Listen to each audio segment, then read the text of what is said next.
Marites! Thank you for tuning in. Ako po muli si Josepa na naghatid sa inyo ng mga trending topic tungkol sa inyong mga favorite celebrity update. Latest update kay Maymay Entrata. Halika, ating panoorin at pag-usapan. At gusto kong i-share sa inyo yung thoughts ko, opinion ko. Opinion ko, thoughts ko. Ibig sabihin nun, ako to. Hindi ko pinipilit sa inyo kasi kanya-kanya tayo ng paniniwala at paninindigan, kinalakihan. Kaya pa kanya-kanya tayo ng pananaw sa buhay. Etong ay aking pananaw at opinyon. Hindi ko ipipilit sa inyo dahil magkakaiba tayo. Okay? Big announcement ni Robby Domingo. Maymay Entrata, nasa Japan na kapiling ang kanyang pamilya. Ito nga ang trending topic na pinag-uusapan ngayon sa mga social media tungkol sa big announcement ni Robby Domingo na si Maymay Entrata ay nasa Japan na nga ngayon. Noong nakaraang taon, hindi nakauwi si Maymay Entrata sa Japan dahil nga sa pandemya at siya ay sa Dubai nga nag-vacation. Ito nga, panoorin natin ang nasabing video. Sinalubong nga ni Sergio si Maymay Entrata sa airport nang ito'y nagtungo sa Dubai. Si Maymay Entrata noong nakaraang Christmas at hindi sa Japan. Ito ang dahilan ni Maymay Entrata kung bakit sa Dubai siya nagtungo. Pinost nga ni Maymay Entrata sa kanyang social media sa IG ang dahilan kung bakit hindi siya nakapunta o nakapagbakasyon sa Japan last year. At ito nga, nakasaad sa kanyang IG post, yung nalaman mong di ako makakauwi kasi ban sa Japan at di ako makauwi sa probinsya para sa kaligtasan ng pamilya ko, lalo na sa lola ko. Di ko in-expect yung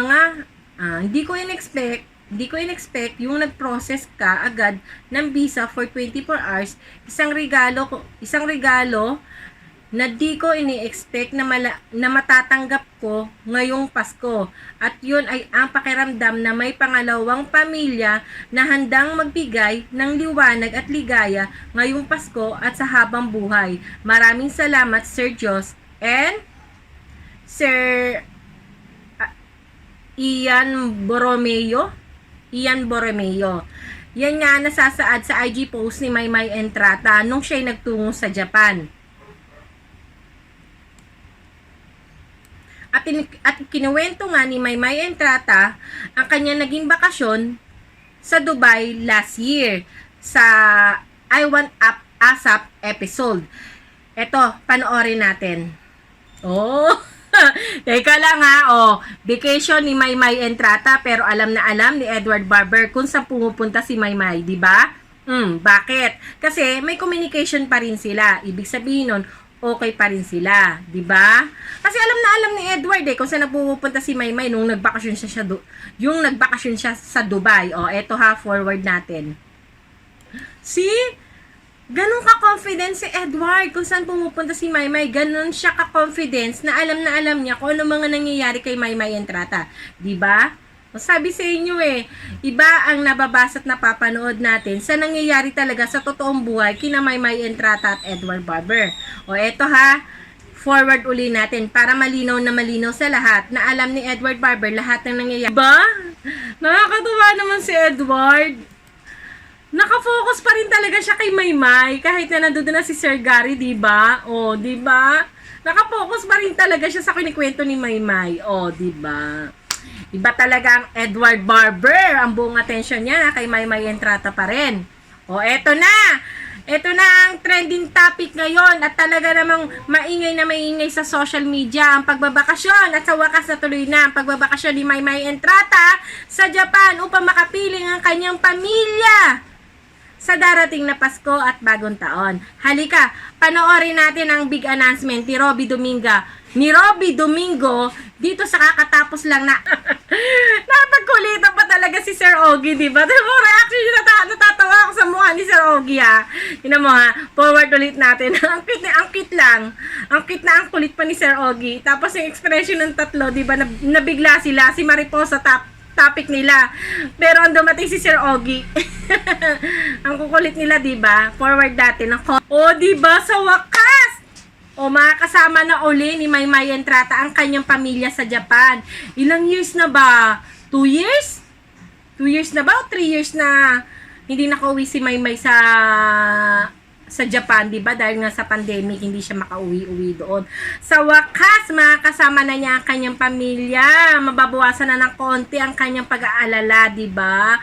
O, paano Maymay? Enjoy mo ang bakasyon mo dyan sa Dubai tuloy, sa Japan, o, di ba? Andito pa rin kami to support you all the way. At sa pagbabalik mo, nandito pa rin kami, okay? Nandito pa rin kami para sa inyo ni Edward, di ba? Kita mo naman, hindi pa rin maitatago sa mga mata ni Edward ang pagkamiss niya kay Maymay Entrata, pero hindi maikakaila ang kasayahan ni Edward dahil makakasama na ni Maymay ang kanyang pamilya, di ba? Dahil matagal na itong hinihiling at pinagdadasal ni Maymay ang muling makasama ang kanyang pamilya, ang kanyang mama at ang kanyang mga kapatid. Sa wakas, di ba, narinig na ni Lord ang kanyang mga panalangin. O, paano Maymay? Enjoy your vacation and see you next year, di ba? O, paano mga kamarites? Maraming salamat sa muli ninyong pagsuporta sa aking YouTube channel. Sa mga hindi pa nakasubscribe dyan, baka naman subscribe na kayo sa aking YouTube channel at don't forget to click that bell button para lagi kayong updated sa mga latest video ko. At sa mga nagtatanong, bakit biglang nawala yung mga video ko? Ito, kailangan nating sundin ang rules ni YouTube, di ba? Kaya, panandalian o hindi nyo na siya makikita ngayon dito sa aking YouTube channel. Dahil itong aking YouTube ngayon ay magiging commentary na ito ngayon, okay? Commentary, pwede, makakapanood pa rin tayo dito ng mga video ng inyong mga favorite celebrity, nandito pa rin ang Don Bell, mga nangyayari sa kanila. Syempre, ang Mayward hindi mawawala dyan sa mga update na yan. At eto, akin din tatalakayin ang panibago ko namang kinakikiligan na bagong love team, bagong couple. O ano ba talaga sila? Ako man, litong-lito na. Dahil ilang araw na rin akong napupuyat sa panonood sa kanila. At ito nga ang Kenji ba o Kaiji, di ba? Pag pinanonood ko sila, ang sarap talaga maging young love, di ba? Nakakakilig sila, kinikilig ako sa kanila kasi yung bardagulan ba to, yung Carino brutal nila, talaga namang nakakakilig kasi yung mga ganun, di ba? Asaran, maya-maya, ang sweet-sweet na nila, di ba? Ang sarap talaga ng mga young love, di ba? Na kinikilig ako sa kanila. Siguro ito rin ang paraan para ako medyo makamove on na sa aking Mayward na talaga namang pinagkaitan na ng tadhana na magkaroon sila ng mga ganap. Pero okay lang kasi boom na boom naman ang kanila mga solo project, solo activity, di ba? Si Edward ay boom na boom sa kanyang hosting career at si Maymay Entrata naman ay sa kanyang performance, di ba? Singing, dancing, o ano pa, at meron ding side na pa-hosting, di ba? Abangan natin sa 2022, baka matuloy na, di ba, ang kanilang teleserye, movie, hindi natin alam. Iba maglaro ang ABS-CBN, di ba? Ilang love team na ba ang kanilang binuwag? O